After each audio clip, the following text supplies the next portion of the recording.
So you did speak to Kevin Stefanski, the coach of the Cleveland Browns, who have now won 3 in a row for the first time in forever, to use the Frozen song phrase right there. So how real are the Browns, do you think, Peter?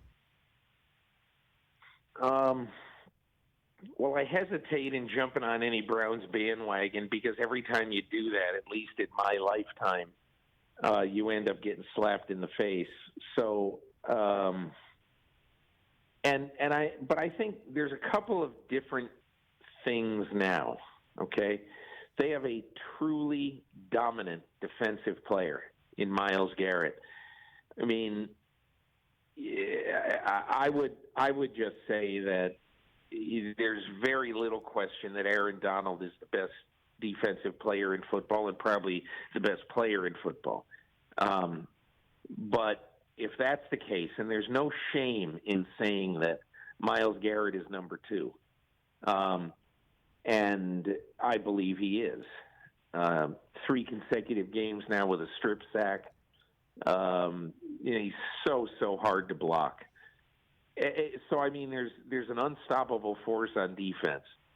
And on offense, even with the injury now to Nick Chubb, which apparently is going to keep him out for some time,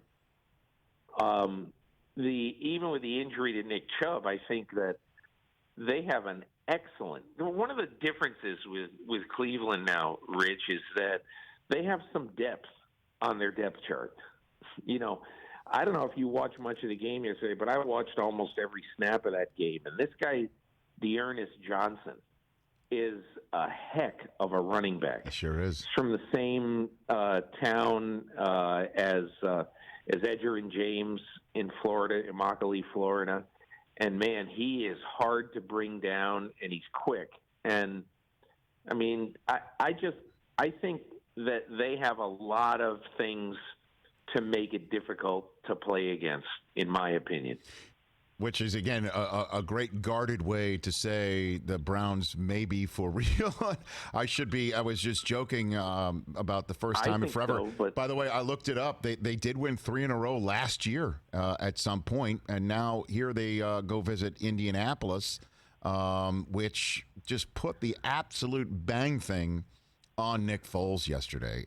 What do the Bears do right now, Peter? What's going on there? I think we all thought the Bears were not quite as good as 3-0. Anybody who would watch them play, obviously thought they weren't 3-0, a 3-0 caliber team. But having said that, they've got a good defense and an occasionally high-powered offense, occasionally. And I'd stick with Foles, let him play for a month, and then let's see where you are. And if he's not doing it, and if he is as ineffective as he was yesterday, then you have to decide whether you're giving Mitchell Trubisky one last chance. Hey, you watched all the way to the end. Thanks for that. Watch more right here.